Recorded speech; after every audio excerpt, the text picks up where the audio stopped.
Hello students, I am Dr. Vinod Kamble. Now we are going to start with the 11th chapter that is financial market. सबसे पहले financial market क्या होता है वो हम लोग समझते हैं।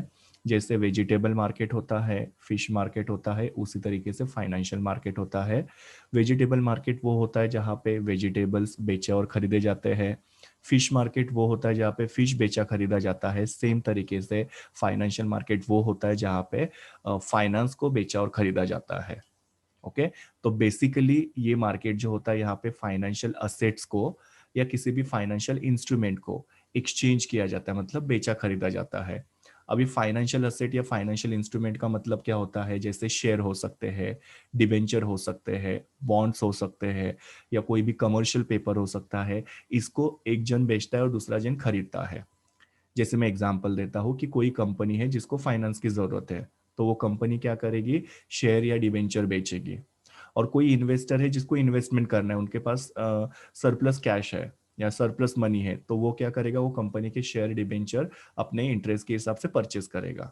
ओके, तो इस हिसाब से क्या हो रहा है कि यहाँ पे फाइनेंशियल इंस्ट्रूमेंट का एक्सचेंज हो रहा है, बाइंग और सेलिंग हो रहा है। कंपनी बेच रही है और इन्वेस्टर उसको परचेस कर रहा है, तो इसको हम लोग क्या बोलेंगे, फाइनेंशियल मार्केट बोलेंगे। ये फाइनेंशियल मार्केट जो होता है वो सेविंग्स को मोबिलाइज करने में हेल्प करता है। सेविंग को मोबिलाइज करना मतलब क्या, किसी भी इंडिविजुअल के पास अगर सेविंग्स पड़ा है तो वो उसको क्या कर सकता है, फाइनेंशियल मार्केट की वजह से अलग अलग जगह पे इन्वेस्ट कर सकता है। मोबाइल मतलब क्या, एक जगह से दूसरी जगह पे लेके जाना, तो वो पर्सन क्या कर रहा है, उसके पास जो भी सरप्लस मनी है उसको इन्वेस्ट कर रहा है, या तो शेयर्स के अंदर, बॉन्ड्स के अंदर, या कमर्शियल पेपर्स के अंदर। ओके, और फिर बाद में ये जो सेविंग है इसका इन्वेस्टमेंट में कन्वर्ट किया जाता है। इन्वेस्टमेंट में कन्वर्ट करना मतलब क्या, कंपनी वगैरह जो है वो पैसा लेती है और उससे बिजनेस करती है। ओके, तो इस हिसाब से यहाँ पे क्या हो गया, जो इन्वेस्टर है उसने पैसा अपना इन्वेस्ट किया, मतलब उसने अपने सेविंग को मोबिलाइज किया और कंपनी ने उससे अपना बिजनेस शुरू किया, तो उसका मतलब क्या हो गया, उसको इन्वेस्टमेंट में कन्वर्ट किया है। तो फाइनेंशियल मार्केट यहाँ पे क्या कर रहा है, इन्वेस्टर को और बोरोवर को इंटरलिंक करने की कोशिश कर रहा है, इनके बीच का वो इंटरमीडियरी बन रहा है। ओके, जैसे कि इन्वेस्टर को इन्वेस्टमेंट करना है और कंपनी को पैसा बोरो करना है, तो इन्वेस्टर को और कंपनी को एक लाने का काम जो है वो फाइनेंशियल मार्केट करता है, इसके लिए इसको इन्वेस्टर और बोरोवर के बीच का इंटरमीडियरी बोला जाता है। फाइनेंशियल मार्केट जो होता है वो इन्वेस्टर के पैसे को अट्रैक्ट करता है और उसको कंपनी के अंदर या कॉरपोरेशन के अंदर चैनलाइज करता है, जो मैंने आपको ऑलरेडी ऊपर बता दिया कि इन्वेस्टर्स क्या करते हैं, यहाँ पे पैसा इन्वेस्ट करते हैं और फिर बाद में वो पैसा जो होता है वो कंपनी को बिजनेस करने के लिए चैनलाइज किया जाता है या दिया जाता है। फिर बाद में यहाँ पे जैसे मैंने आप लोगों को बोला कि फाइनेंशियल इंस्ट्रूमेंट्स का ट्रेडिंग होता है, उसको बेचा खरीदा जाता है। ये फाइनेंशियल इंस्ट्रूमेंट मतलब क्या होता है, ये एक डॉक्यूमेंट होता है जो जिसको लीगल एग्रीमेंट का एक फॉर्म बन हो जाता है, उसको मतलब ये एक लीगल एग्रीमेंट बनता है। जैसे आपने अगर सपोज कोई भी शेयर खरीदा, तो शेयर कंपनी क्या करती है, आपको एक सर्टिफिकेट देती है। वो एक लीगल एग्रीमेंट है कि कंपनी ने आपसे उतना पैसा लिया हुआ है।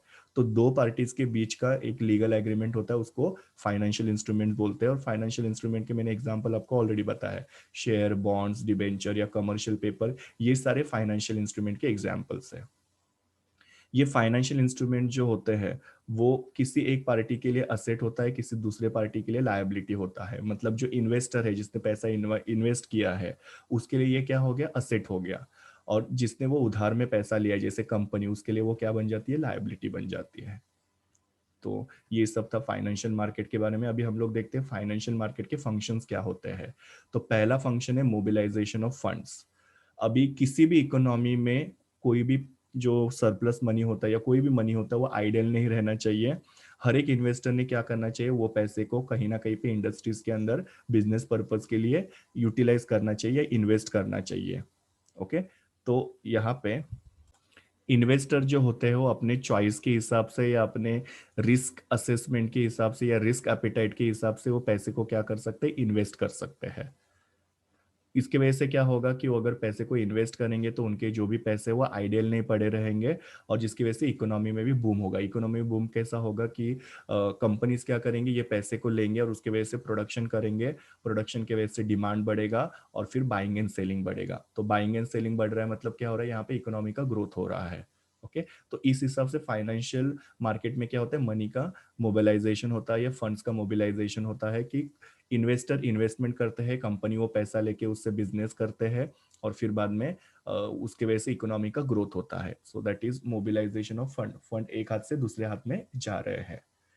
दूसरा प्रोडक्टिव यूज ऑफ फंड, अगर आप सपोज फाइनेंशियल मार्केट नहीं होते तो आपका पैसा जो है उसका प्रोडक्टिव यूज नहीं होता, वो पैसा आपका ऐसे ही आइडियल पड़ा रहता।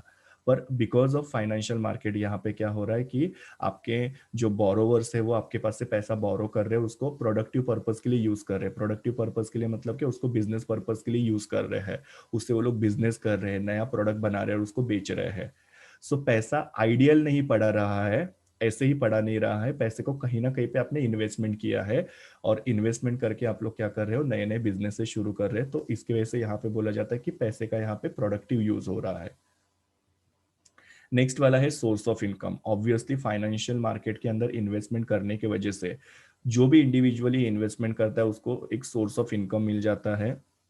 सोर्स ऑफ इनकम मिलता है मतलब क्या, जिन्होंने भी शेयर के अंदर इन्वेस्टमेंट किया उनको डिविडेंड मिलेगा हर साल, और जिन्होंने भी कंपनी के जो भी डिबेंचर्स होते हैं, बॉन्ड्स होते हैं, उसके अंदर अगर इन्वेस्टमेंट करते हैं तो उनको क्या मिलता है, इंटरेस्ट मिलता है। तो कहीं ना कहीं पे फाइनेंशियल मार्केट जो है वो लोगों को एक इन्वेस्टमेंट ऑप्शन अवेलेबल करके देता है, और वो इन्वेस्टमेंट ऑप्शन की वजह से लोगों को एक इनकम का सोर्स मिल जाता है। Next one is capital formation. Now capital formation का मतलब क्या होता है कि ये जो फाइनेंशियल मार्केट है इसके वजह से लोग अपने सेविंग को मोबिलाइज करते हैं। मोबिलाइज करते हैं मतलब क्या, वो कहीं पे उसको इन्वेस्ट करते हैं, जिसके वजह से बहुत सारी जो कंपनीज वगैरह होती है उन लोगों को फाइनेंस मिलता है। ओके, तो लोगों ने क्या किया, अपने पैसे को इन्वेस्ट किया फिक्स डिपॉजिट में, शेयर्स के अंदर, डिबेंचर के अंदर और बॉन्ड की वजह से, और कंपनीज को वो पैसा मिला तो कंपनी ने वो पैसे को क्या किया, प्रोडक्टिव पर्पज के लिए यूज किया। ओके, जैसे कि कंपनी ने कोई भी जमीन खरीदी, या कोई नया बिजनेस वगैरह किसी ने शुरू किया, या कोई मशीन वगैरह चाहिए वो खरीदा, टेक्नोलॉजी खरीदा। तो ये जो मशीन खरीदा है, टेक्नोलॉजी खरीदा है, या कोई बिजनेस शुरू किया, उसको बोलते हैं कैपिटल फॉर्मेशन। तो फाइनेंशियल मार्केट की वजह से आपका जो भी सेविंग है वो मोबिलाइज हो रहा है, पैसे को आप अलग अलग जगह पे इन्वेस्ट कर पा रहे हो, और फिर बाद में ये पैसे से कुछ लोग जो होते हैं वो खुद का बिजनेस शुरू करते हैं, या अपने बिजनेस को एक्सपैंड करने के लिए वो लोग मशीन या टेक्नोलॉजीज वगैरह परचेस करते हैं। सो जो मशीन, टेक्नोलॉजी या नया बिजनेस शुरू करना, ये सबको क्या बोलते हैं, कैपिटल फॉर्मेशन, जो कैपिटल मार्केट, फाइनेंशियल मार्केट की वजह से होता है। Next one is liquidity. Now liquidity का मतलब क्या होता है, किसी भी चीज को कैश में कन्वर्ट करना। तो फाइनेंशियल मार्केट की वजह से ऐसा नहीं है कि आप लोगों ने शेयर में और डिबेंचर में इन्वेस्ट किया तो आप लोगों का पैसा जो वहां पे फंस गया। आप लोग चाहिए तभी आप लोग ये शेयर और डिबेंचर्स को वगैरह बेच सकते हो, और आपका जो भी इन्वेस्टमेंट है उसको कैश में कन्वर्ट कर सकते हो। ओके, सो जो भी सेकेंडरी मार्केट है, मतलब स्टॉक एक्सचेंज है, वहां पे आप लोग क्या कर सकते हो, आपके पास जो भी शेयर है, डिबेंचर है, आपको जब भी पैसे की जरूरत पड़ेगी आप लोग उसको बेच सकते हो। तो यहाँ पे पूरी तरीके से लिक्विडिटी होती है।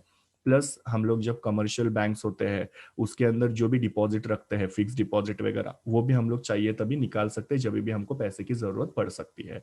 सो फाइनेंशियल मार्केट पूरी तरीके से लिक्विड है, मतलब आप लोग यहाँ पे जो पैसा इन्वेस्ट करते हो उसको तुरंत जब भी आपको पैसे की जरूरत पड़ सकती है कैश में कन्वर्ट कर सकते हो। Next one is easy access. Easy access मतलब कि इजीली पहुंचना। फाइनेंशियल मार्केट एक प्लेटफॉर्म प्रोवाइड करता है जहां पे बायर और सेलर, बायर और सेलर का मतलब क्या होता है, जो इन्वेस्टर है वो और जो बोरोवर है, ये दोनों को जोड़ने का काम करता है। ओके, एक प्लेटफॉर्म उनको अवेलेबल करके देता है फाइनेंशियल मार्केट, और जिसकी वजह से लोग इजीली इन्वेस्ट कर पाते हैं और कंपनी जो है उनको इजीली फाइनेंस भी मिल जाता है। सो इसकी वजह से इसको इजी एक्सेस बोला है, कि ये एक प्लेटफॉर्म है फाइनेंशियल मार्केट जहाँ पे इन्वेस्टर इन्वेस्ट कर रहे हैं और जो भी बोरोवर्स है वो पैसे बोरो कर रहे हैं। और इसकी वजह से इकोनॉमी का भी ग्रोथ होता है। बिकॉज कैसे होता है कि जब फाइनेंशियल मार्केट ग्रो करता है तो ऑब्वियसली बिजनेस को बहुत सारा पैसा मिलता है, नए नए बिजनेसेस खुलते हैं, प्रोडक्शन बढ़ता है, डिमांड बढ़ता है, बाइंग एंड सेलिंग बढ़ता है, और ये सब चीज़ें बढ़ने की वजह से इंडस्ट्रीज का वगैरह ग्रोथ होते जाता है, और जिसकी वजह से इकोनॉमी का अल्टीमेटली ग्रोथ होते रहता है।